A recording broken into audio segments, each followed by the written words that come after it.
Hello, I'm Bobby, I'm Sharon. and we travel full time in our vintage RV.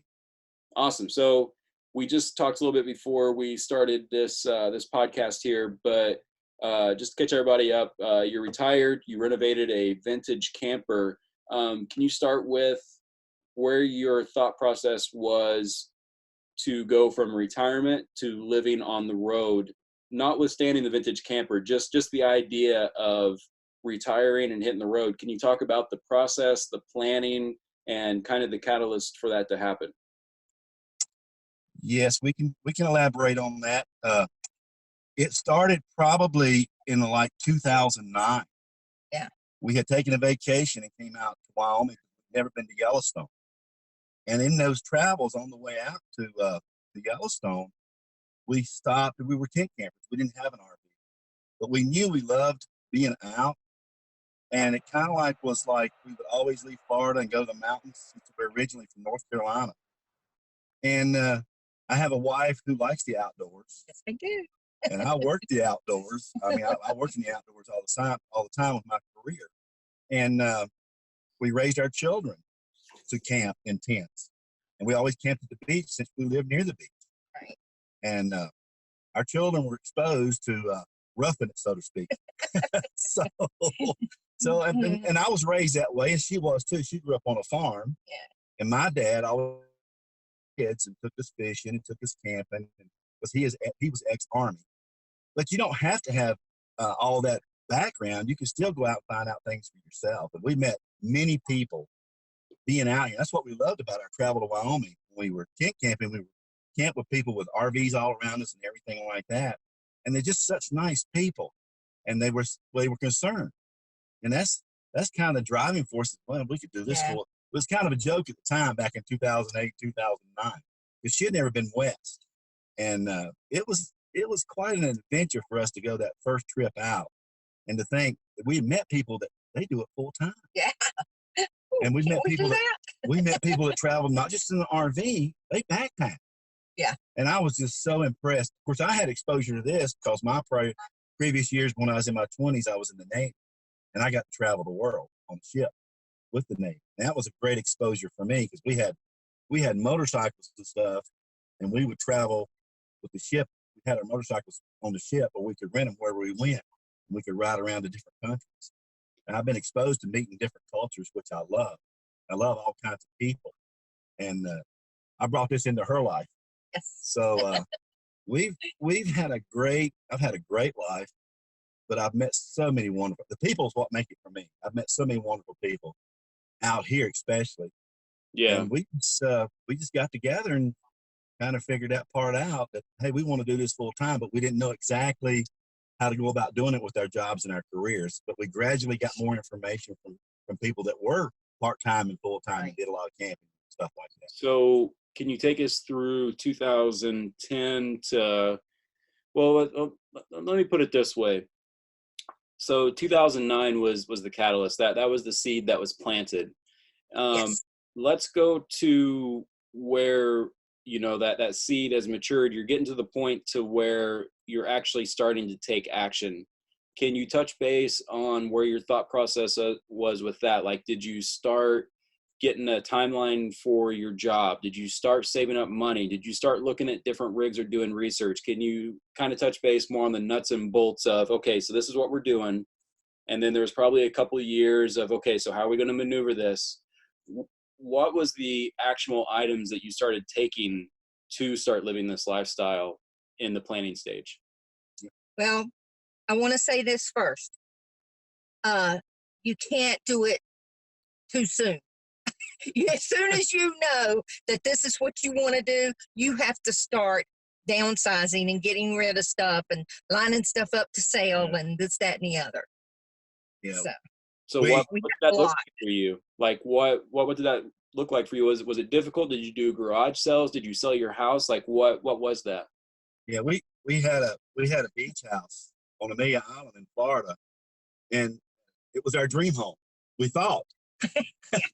So we said, well, we gotta figure this stuff out, and we want to downsize. So we had another house. We had several properties, and we just said, well, do we need all this to continue? The kids had grown up and they were gone. They were in college. They were off doing their own things, and we were kind of like empty nesters, and no grandchildren at this time, other than my oldest daughter had two.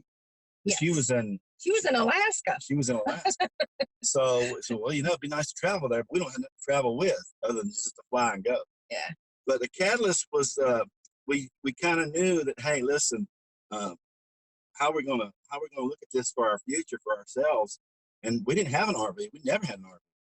So we started getting information, going to RV shows, just asking. We'd go to the campground, we'd walk the campground and talk to people who were in RVs. And Mr. Man here wanted to spend over $100,000. And I was like, yeah, well, she that's said, a lot of travel money.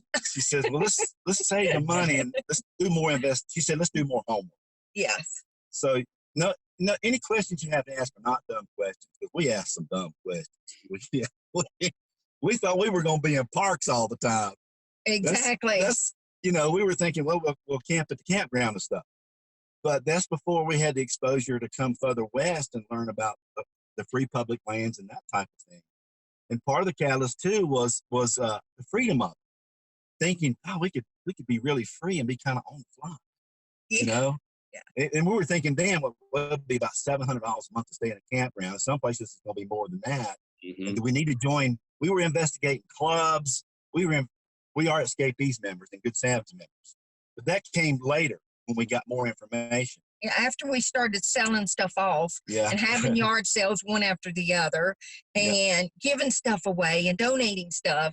I mean, it took about 6 years, I would say. Yeah, it took because we had like 7 houses. And so, and just the financial part didn't really worry us that much because we were pretty good. I have a pension when I retired, and a lot of this stuff. Well, I'm on the cheap side. I can't help it. I think on the low end. Sorry, but I had the money to cover it. So I figured $3,000 a month would do us if we didn't have no debt. That was my number. And it's different for different people. I figured $3,000, $1,000 a month to stay in a park, stay in one park 1 month, move to the next park the next month. So that's $12,000 a year. I had it all covered. Boy, did all that change. Yeah, we don't spend near that much money. Don't spend near that much money. Right. And yeah, a lot of people always think that it costs so much money to be on the road, but if you don't do RV parks and you do the boondocking like you alluded to, it's really not that expensive. Like I think I told you guys, my health insurance, vehicle insurance, cell phone, food, diesel, like every single expense I have to the Spotify monthly payment, everything is about $1,000, maybe a little bit over per month to live totally. And that's including an extra $200 that I put back that goes into the bus repair fund. Like just if anything does happen, it's very, very cheap to live this lifestyle.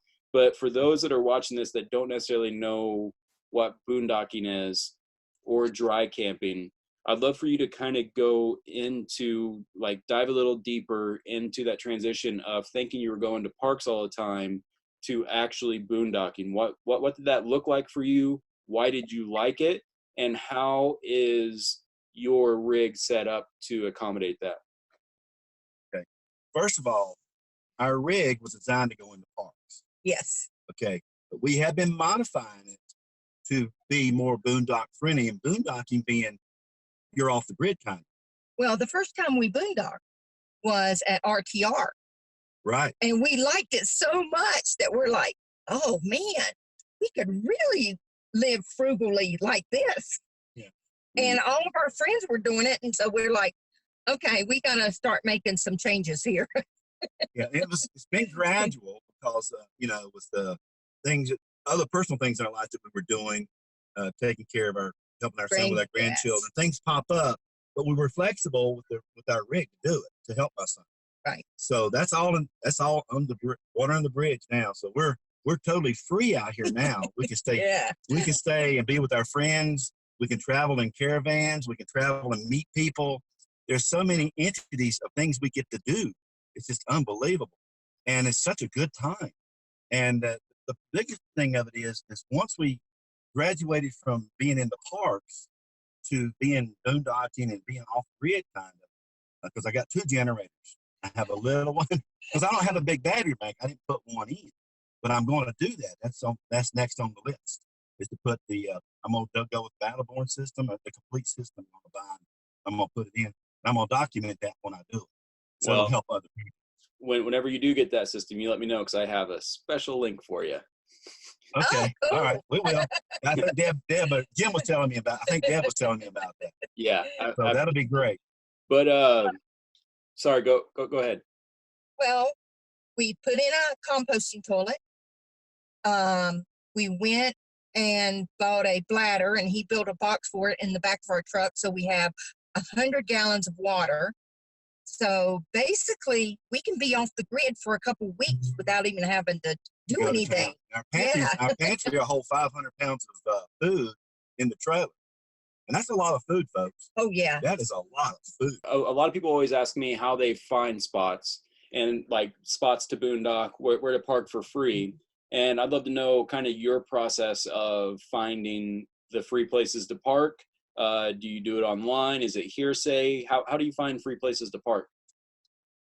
A lot of it is hearsay, but we also have apps that we use, freecamping.net. And the one I really like, though, is Free Roam. And it'll show it does an overlap of the cell signal in that area. And that's basically how we find our spots. And we also use the BLM. Oh, yeah. Maps. Bureau of Land Management of the internet. And we use U.S. National Forest maps. Right. And we gather information from YouTube about places from and our friends. And we're always getting, hey, come and see us here. And people will tell us about this great place to go. It's free. Yeah. And you should check it out. There's a lake and everything. So with all that information coming in, it's pretty easy to kind of decide to find a free place. Mm-hmm. On a scale from 1 to 10, how difficult is it on a scale from 1 to 10? Like 1 is being it's very difficult. 10 is it's very easy to find a place to park. I would say when you first getting your legs under you, it was kind of hard for me because I didn't understand the concept. It was like you can camp free here. Then you show up and there's all these RVs out there and everything. Well, like, how are they doing? I mean, they're out here for free. I mean, this was strange to me, being from the East Coast. I'm like, yeah, well, nothing's free. We're nothing's free, really. There are free places you got to dig on it, but we weren't geared that way. But we always think you got to pay for everything. You got to pay. Yeah. But it's not that way at all. And then you start talking to people you camp near, and some guy says, I haven't paid for a place to camp in 5 years, man. What are you talking about? So I'm kind of blown away. You haven't paid for a place in 5 years? Yeah, I come down here from Canada every year, and I stay out here, and I got these different places I move to every 14 days. So some of the land is limited to how long you can stay. It's a 14-day stimulus, and we try to abide by the rules. The way we operate, we'll get with other people that we're camped near. If they're doing a cleanup, we go with them. And we like to leave our place better than for the next person. Yeah. Mm-hmm. But that's what we've learned from the people out here. Majority of them are that way. Mm-hmm. Yeah, I mean, it's definitely one of those things where you do have to move 14 days, but where we were parked in Quartzsite, Arizona, which, you alluded to RTR, River Tramp Rendezvous. Basically, there's thousands of rigs around Quartzsite, Nirenberg, Arizona. But the option that I went with this year was for 6 months. It was $180, and you had water and you had trash, and they had toilets out there as well. So basically, you get 6 months of rent for $180. And if your rig's set up for solar and you don't need the power and you just got the water going back and forth, or like with your generators, you probably spend about $20 a month on your power bill, if that, right. So it's very cost effective. And going back to what I said earlier, is $1,000 a month to live total. I have friends living in Nashville that are paying $1,400 a month just for rent. It's not their extra bills. It's not their food. It's not their insurance. It's not their car payment. It's like I'm saving $300 more a month out in a place I want to be than in Nashville. Nashville's cool, but you know what I'm saying.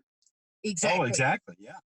So I kind of want to shift gears, unless you have something else you want to cover on boondocking or anything like that. But I'd love to touch base on the thought process of going with a vintage camper versus a Class A, or a school bus or any other rigs out there. You alluded earlier that $100,000 rig, I'm guessing probably one of those Tiffin Allegros had your eye in Yep. the beginning. Especially being from the South there in Alabama is where they build them, I believe. Yeah. I Yep. think correct.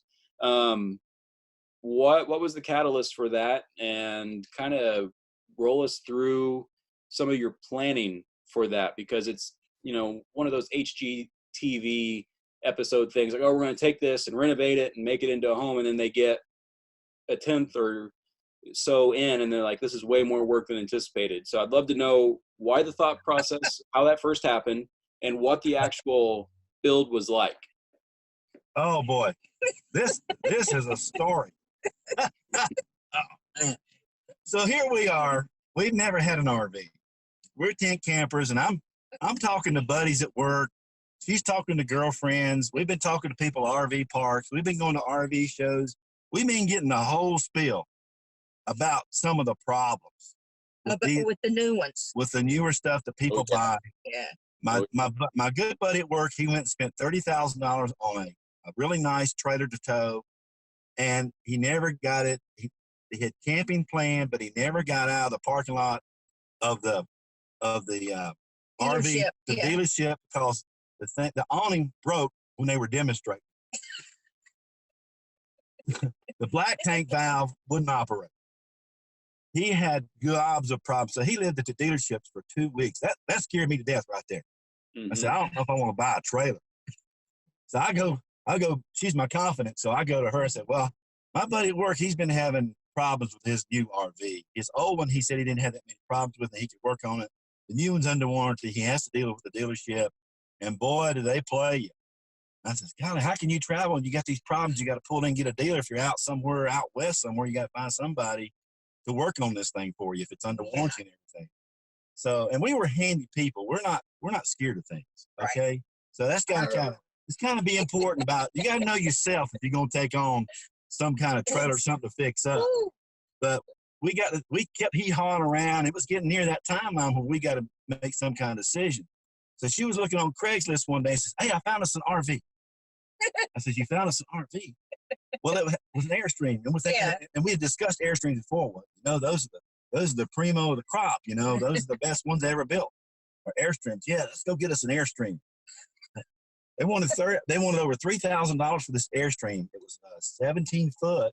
We thought, 17 foot, we might could do that. But you don't know till you go visualize something.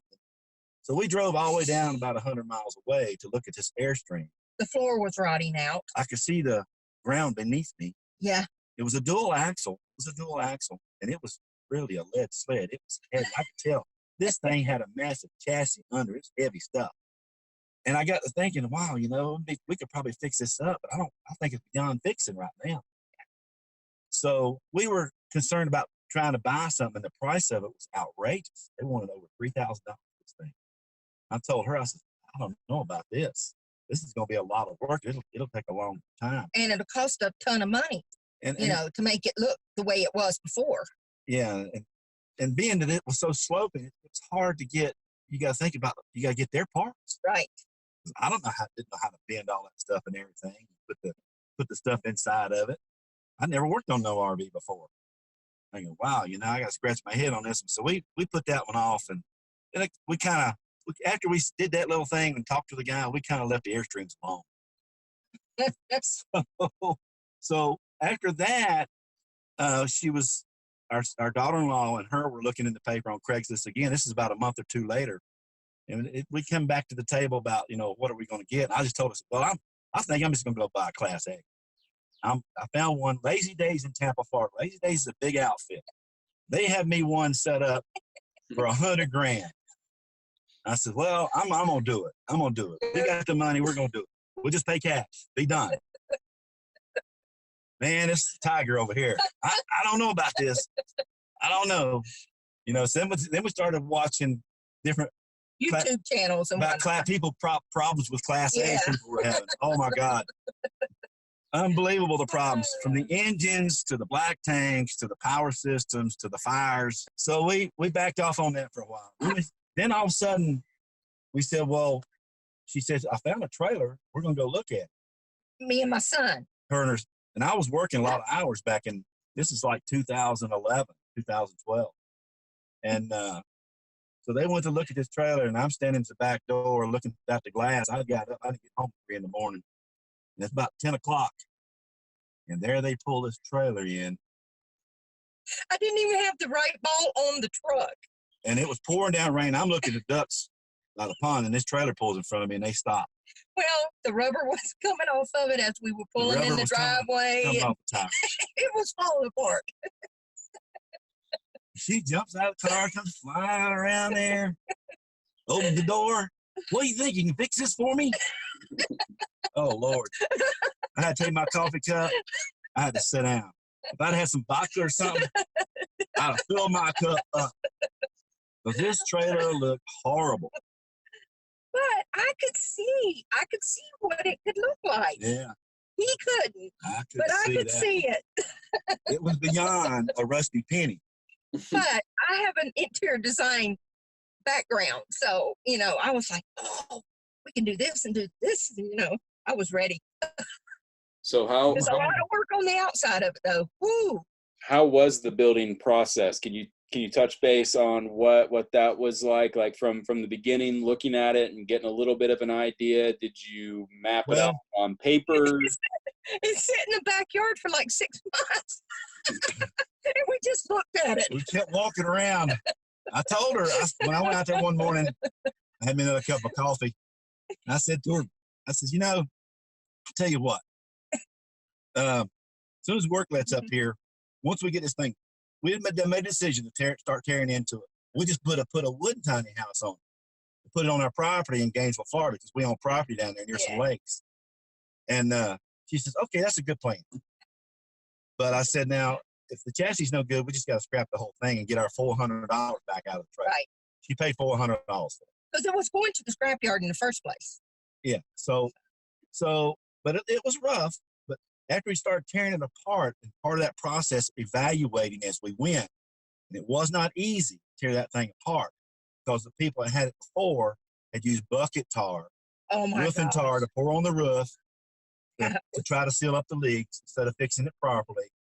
They had put about that much oak floor inside of it, about 6 inches. So my head was hitting the ceiling when we went in. So I told her, I said, I don't know if this is the right floor this thing came with or what. But when you get back there and start tearing into stuff, then you really start see what it's made of. Yeah. So we started tearing it apart. It took us about 3 months to get the inside apart. And all that time, we tarped the top of it to eliminate some of the water coming in from all the rotted out seals and stuff. Because that's what happens when something's 50 years old. When it would rain, there was more water falling inside the camper than there was outside. It was crazy. Yeah, all the time I'm scratching my head. I said, well, I love this woman. I love this woman. Man, that's a lot of love, I got to tell you fellas out there. That's a lot of love. Well, it took us 2 years to finish it. But he was working too. Yeah, I was working. She was semi-retired at that time. So and we just kept our focus that, hey, we can do this. And as it gradually came about and we got it tore apart and got it and evaluated it, the chassis and the bones, I inspected the chassis because I had the flooring tore out of it. I had everything out of it. The lift springs and everything were perfect. The axles were great. Old, but still in good condition. Just because something's old doesn't mean it's not any good, guys. So we like to repurpose anyway. We like to do projects anyway. So after we got it tore apart and evaluated, we said, well, we're going to run with it. Yeah. And our daughter-in-law, to help us with this, she gave us a rendering of the trailer, what it might look like if it's fixed up. And I think you have a picture of that. I'm not really sure what it would look like if we had took some time and fixed the outside of it up, painted. So all that kind of stuff kind of inspired us at that point. We were like, once we got rid of the smell, because we had to wear full Tyvek, respirators, everything. Oh my gosh. because the inside of this thing was full of bugs, roaches. It was nasty, people. And you had to have, even the sewer tank on this trailer was inside the living compartment. It was gross. That's the way they built them back then. It wasn't underneath separate. It was inside. The toilet was part of the tank, set right on the toilet, and was inside the cab, and it was ruptured. Oh. So that was a job. That took me a couple of days to get that out of it. Well, I mean, we really couldn't save anything that was on the inside of it. No, we couldn't. No cabinets, no nothing, because even though this was an upgraded unit because of the sliding windows at that time, the inside was like that particle board stuff on the walls, and you couldn't save that. So we decided to rip the whole thing out and put our own stamp on it, our own layout, and it worked out great. When it comes down to, you know, now that you're in it for a while, it's built the way that you want it with good material. Do you feel as though the time invested into it was worth it versus getting a Class A? Like the post conversion, you're on the road. Was all the work worth it versus just buying something outright? Every bit. Every bit of it. You got to remember, this thing started with good bones. Right. When they built these trailers. And what we did to it, we added to that bone structure. The only thing we've had break on this trailer is I had a blowout in Atlanta. Yeah. One time. Nothing else is broken that we put in this trailer. And we have over 40,000 miles on it now. Took us 2 years, the restoration and bringing it back, the paint job we did, everything we did. We bought all the stuff, stored it, had it right there as we started putting it all back together. We laid it all out. We staged it properly through the events, and as weather permitted, a lot of times the weather don't cooperate. In Florida, it rains all the time, and it's humid as you know what. And our total build price on the trailer was $13,500. And that includes me purchasing it. That includes the purchase price, all the house wiring. It has house power panel. It has everything in it, house stuff, because it all came from Home Depot. Now, if we'd have bought this from the RV dealership, we would have spent $100,000 easily. Yeah, absolutely. So when it comes down to, you know, this can be a rough estimate, but say somebody bought that trailer and they paid somebody to do this work. What is your estimate on how much and this is somebody that hires a contractor that there's no side job. He or she's just there working nonstop on this rig. What do you think the estimate would be? You know, so you got 13 in material and the trailer. Do you think somebody's looking at $50,000 or $60,000 total? I would say $55,000 to $65,000. Yeah, would not be an unreasonable amount. Because this trailer right now, I could sell it for a good chunk of. We've been offered good money for it. Yeah. Oh, I bet. Yeah, because it's pretty much. I mean, it's still livable for many, many more years. Oh, for sure. For sure. Yeah, I mean, it's kind of going back to your friend that bought the trailer and he's having all these issues. When I had a Class A, I mean, I had my issues with it as well, and I'll never buy one again. That's why I went with the school bus. But there was a place in Oregon where it was like a service depot for my brand of rig. And if they had open spots, you could park there, and they had water and electric. So, you know, going back and forth to Alaska, it was a nice little stop to dump the tanks, get everything charged up, fill up the water tanks. So it was something that happened a lot. And we stopped by one year, and there was a couple there that bought a $400,000 RV, and they were living in the parking lot for 4 months. And their rig was so bad that the manufacturer was sending them a brand new rig. It was just one problem after another, and they couldn't get off the parking lot. So they sat there for 4 months with this rig that just continuously kept breaking, whether it be the electrical, the batteries, the engine, the floor, the slides. It was just one thing after another, to the point they just gave them a brand new rig. You know, like it is one of those things where it's an easy button, just going out and buying the Class A or Class C or one of the mass manufactured trailers. But they're just trying to get those things out of the factory and let the service department deal with it later. Like, exactly. I know multiple people. I know people that have had to file lawsuits to where, and they won because the rig was so bad that they got all their money back from a rig, but they lost a year. They lost the time and stress of the litigation. There is no way that I'd ever buy a new rig. And I always tell people, like, something custom like yours, where somebody put in that sweat equity and they built it well, or a school bus that somebody did a pretty good job, and they got the engine worked on, they got all the everything figured out, the drivetrain, they use good material for the inside. I always suggest people to do that before going out and buying a Class A. Always. Exactly. I mean, if we hadn't have done this, and we never even thought of a school bus, but after seeing all of y'all in yours, we're like, wow, we could have done that too. Yeah. I mean, there's plenty of options, especially if you got the know-how. Exactly. Oh yes. Oh yeah.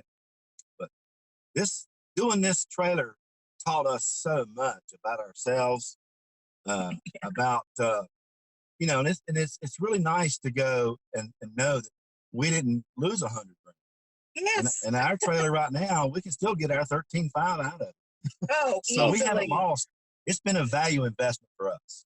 Yes. But it'll be in our family for a long time because our children absolutely love it.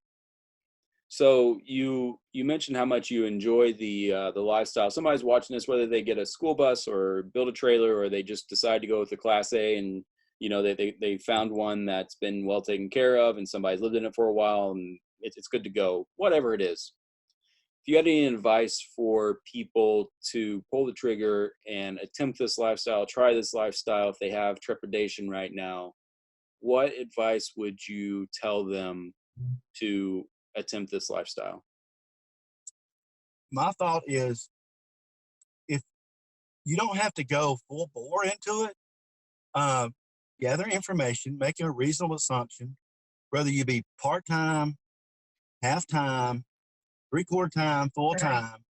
I just think there's so many different levels that you can pursue this lifestyle to fit your own personal need. I mean, I met a guy getting gas together. This is a good story here. Him and his buddy owned a pool business in Jacksonville. He was taking his 6 months off in the RV that the company paid for. They were headed to California. They were headed to Washington. His other buddy run the business for 6 months. When he came back, the other buddy took the RV and he took off for 6 months. What a sweet deal. What a great lifestyle. And they still had their houses at the golf course. I mean, I've met all walks of life, lawyers, doctors, FBI. I met a guy in Quartzsite when I was getting water. He worked for the Secretary of State. He was out there in his fifth wheel when we camped in Quartzsite, long-term at La Posta South. He spoke 7 different languages, working for the State Department. Such a cool, he was my age.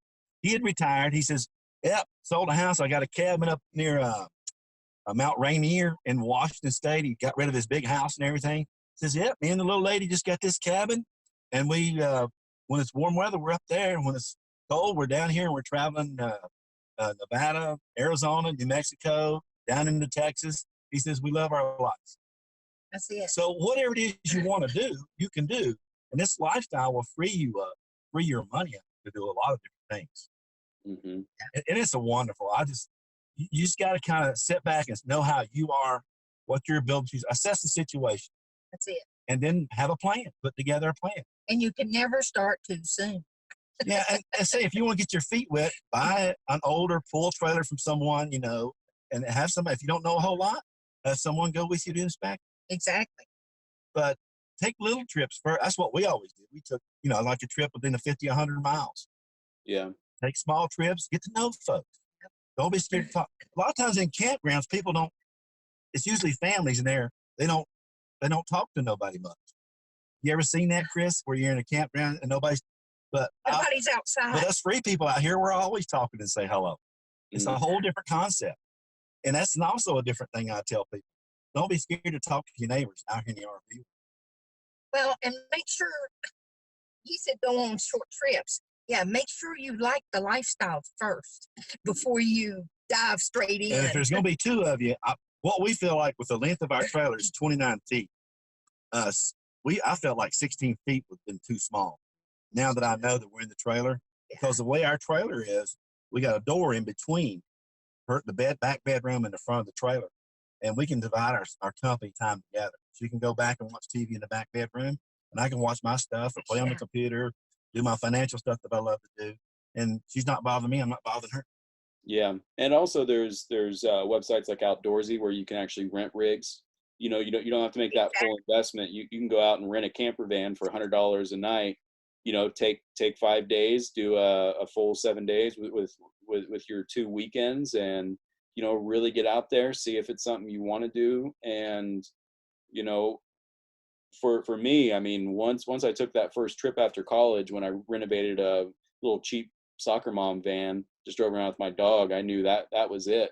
I mean, after that trip, it didn't surprise me that I had a 40-foot school bus that I was living in full time after that trip, right? Like if you get the bug, that's it. Yeah. Exactly. Well, but even coming from the East Coast, coming out here is such an education. All the free public lands. That's a whole different concept. Yeah. Than what we're conditioned for on the East Coast, having to always pay for everything. Absolutely. I mean, you got some of these campgrounds in these places you go, they charge you $40 a night, up to $100. Exactly. I'm sorry, I'm not paying that. That's not what I'm after. I'm more of a basic person. I'm grounded. I'm ground level. I'd rather have money to give to somebody to help them than to spend money on those expensive parks. I'm just that way. Yeah. Well, Plus, we might go hiking and all that kind of stuff too. So, this frees us up to do what we want to do. I always tell people that if I never travel in my bus east of the Mississippi, I'll be okay, because once you get across the Mississippi, you get into the plains, you get into the mountains, and then you get into the coast. There's so many free spots. I mean, I think if people really realized how lucky we are as Americans to have the public land and the BLM that we can actually go on and camp and explore, how rare that is in this world, I think people would be way more into this lifestyle, because it is just absolutely amazing having that resource. Exactly. Oh, for sure, Chris. Enough couldn't be said about it. I could talk all day long about this. That's just it's changed my health has even changed. Exactly. The health part of our life. I mean, I'm almost 65, and I don't feel a day over. I feel healthier now than when I was 45. Well, you worked. Well, I know, but you worked too, honey. We both worked, had careers, but still, I mean, even then, I feel so much younger now because, and I meet so many young, wonderful young people out here that have this mindset. They beat me. I'm jealous because they beat me to it. Yeah, we wish we had done this years ago. Yeah, years ago. I wish we'd done it years ago. I adore the young people like yourself that are doing it, and I just have so much respect for them to have the guts to come out and do it. It's just wonderful to see them succeed. I want to see them succeed. And that's my message to all the young people. Hey, get out here and enjoy it. This is a one-way ticket, folks. That's a fact. But if you're our age, 10 years younger, whatever your age, you never. We've met people that are 75 that just started doing this. And they're our followers on our channel. And it's just wonderful to hear from them. And they're so thankful that we were able to give them a kind of an insight. And we're thankful too that there's other people give us an insight. That's it. And we're so thankful that we're able to live this lifestyle. We're so blessed. We're just so blessed. I mean, it's the younger people, like people always tell me how cool it is, and starting online businesses, and I always tell them, like, it had nothing to do with me. Like, I like to work hard, and I like to build things. It's just something that I was lucky to have inherently inside me. But also, I'm just very lucky that I was born at the right time to have this box of lights where I'm able to talk to you guys in Arizona. I'm able to work. I'm able to make money online and have the internet, be born in a country where this bus, Cummins 8.3 with an Allison 3060, just an absolute tank of a machine, for $3,000 through the internet, and then find people through the internet to help me build it. Like, it's nothing that I did. I just happened to get very, very lucky to be born at the right time in the right place to be able to live this lifestyle. So again, I think it's why it's so hard for me to not understand why people don't do it that want to do it, just because, here in the States, we have the cards stacked in our favor so much. It just blows me away that I'm like, do it. Like, if this is something you want to do, you have so much opportunity to do it. And that just scrapes the top of it, because we have the infrastructure, we have the public lands, we have the opportunity to work remotely, especially now with COVID and everything happening, companies transitioning into remote work. There's so many more remote work opportunities popping up to where you can make $3,000 or $4,000 a month, and it costs you everything your entire life at $1,000 a month. You're pocketing $3,000 a month. There you go. Yeah, that's the way it is, man. That's Well, the way it is. To get into this, they have to have the right attitude too. And a lot of people, they think it's going to be, oh God, it's going to be hard. It's going to cost me more money than it does me being in an apartment and this, that, and the other. No, not really. Not really. We love it. It's freedom. I mean, we are free to travel around and go wherever we want. And that's awesome. That is just awesome. it's a blessing. Well, if somebody did want to catch up with you guys, send you a message, see what you're doing out there, any questions about the rig, where can people find you online, and what is the best way to get a hold of you? We're the Nomadic Ramblers, and we're on Instagram, YouTube, Facebook, and Twitter. And you can get a hold of us on Instagram or Facebook. We have the Facebook channel, that's the Nomadic Ramblers, and you can always send us a message on YouTube. So yeah, we made it all one channel, so it's easy for everybody to contact us. Absolutely, and that'll be in the description of this podcast if you're listening to it on YouTube or the actual podcast app. It'll be in the show notes. But I greatly appreciate your guys' time today. Anything else before we sign off? No, thank you so much. Thank you, Chris, for all your efforts and all your good works. And thank all of us RVers out here that do the good things the good way. Yes. And this is my new family out here, and I love my family out here. The people, it's just great. Awesome. If I had any problem, I have numbers and numbers I can call. And the support network with the group out here, the full-timers, the part-timers, just everyone in this environment, 99.9% of them are just awesome folks. Oh, and there are no bad days. Thanks, guys. Okay, Chris, thank you. Bye.